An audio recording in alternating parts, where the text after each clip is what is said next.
Andre Onana's future is a point of debate at Manchester United, but what exactly is the truth? Is Amorim thinking away from him, or are these reports linking him back to Inter Milan just false? Exactly that is what I'm here to tell you. Meanwhile, Benjamin Sesko made his debut for Manchester United in a cameo against Arsenal, but because of the beautiful display of the entire team, we didn't get to give focus to this lad. But what exactly does this multi-million pound signing of a striker add to the team? Is he indeed the new Wayne Rooney? You know what I mean? We mostly don't want to liken him to the great Rooney, but what exactly has he got?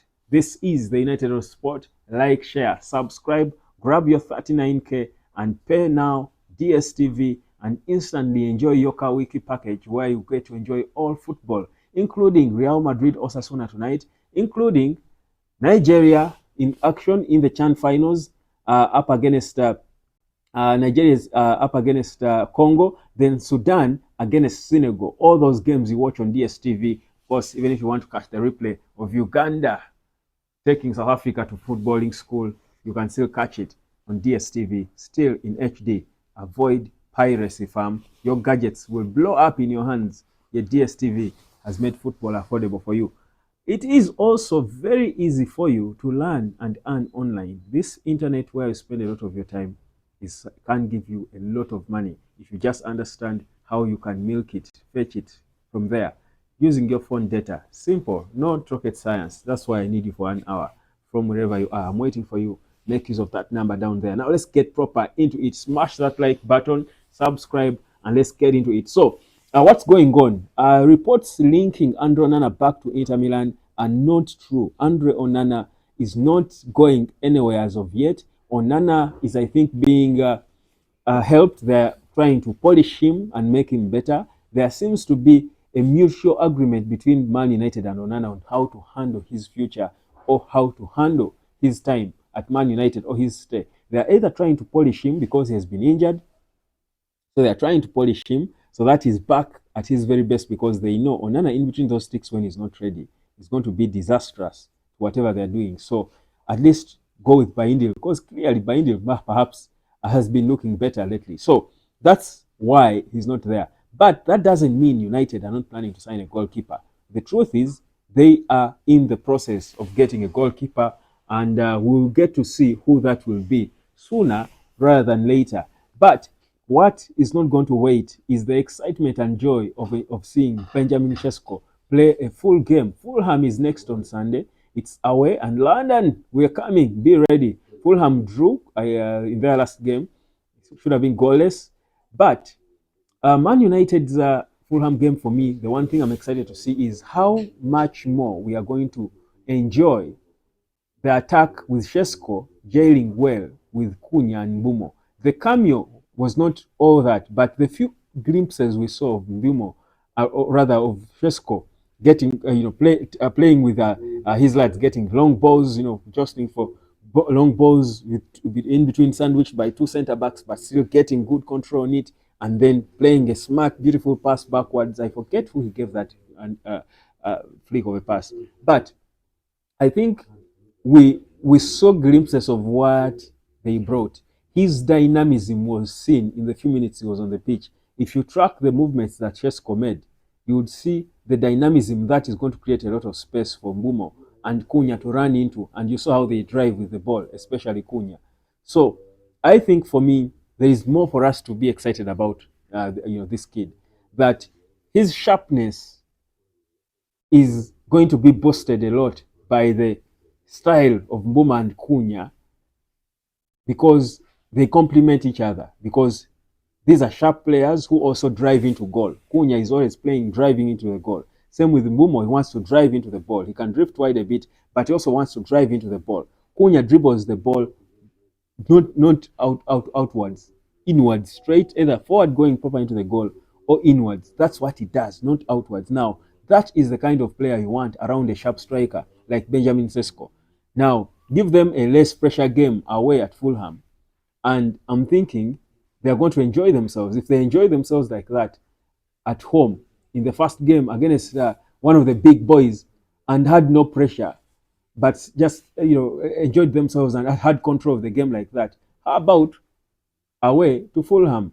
I think for me, it's going to be an exciting fixture or encounter for us to look at. So, with all honestly, with and most probably we might have Onana in goal, or we could probably still have Altel Bindil, in between the sticks. And I'll tell you, if United had scored the many chances that we had created, no one would be talking about the goalkeeper, or no one would remember the mistake that Bindil made. Of course, it was debatable. Some say it was a foul, but whatever it is, it could have been stronger. But again, we won't rely on it. Still, for me, I thought he had a good game.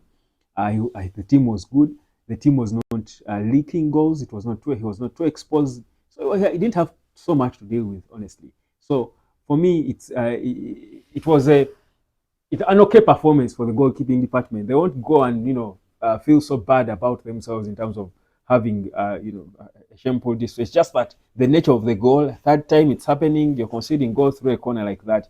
It speaks volumes about how your preparations of set pieces and how you deal with it. But again, it's more than just the goalkeeper, Bindil, but it's even the coaching department and whoever. But that's something I feel that can be sorted. But by and large, for me, the situation where United is at now is not alarming, and I'll say it without fear that already Man United for me is guaranteed top four. From that one performance, I'll tell you, Man United can be top four, because I don't expect them to drop back to the inconsistent nature United were last season or the seasons before. The inconsistency where you play one good game, and because I felt like this game it wasn't a fight. They didn't fight to play well. They naturally played well. It's like this is who they are. I felt like how they were playing was now their new identity.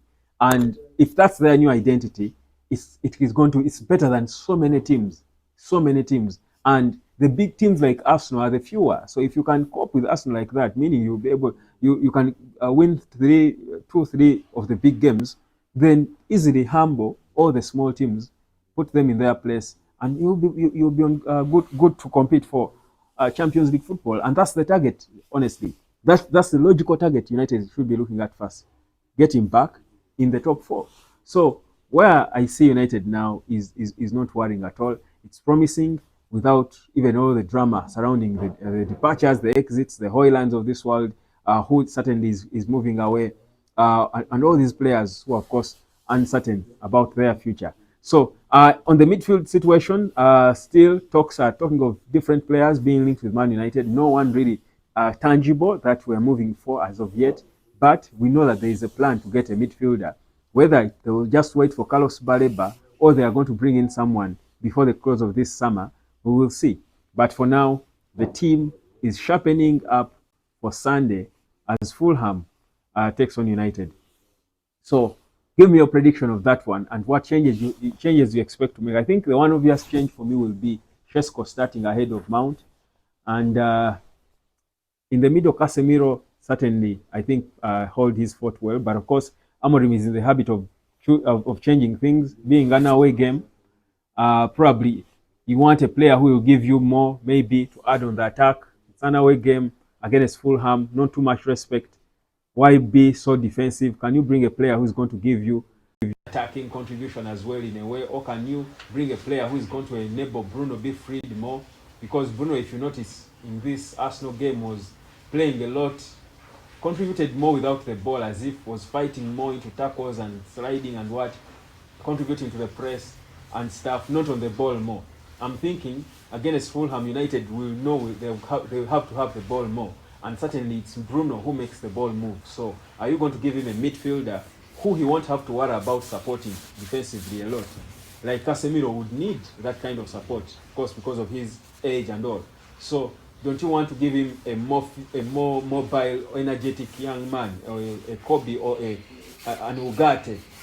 So for me, that's one of the expected changes that it's in the middle. Mount and Casemiro for either Kobe or Ugarte to free up Bruno to add to attack, then Cesco in place of Mount. What do you think? Come, learn, and earn.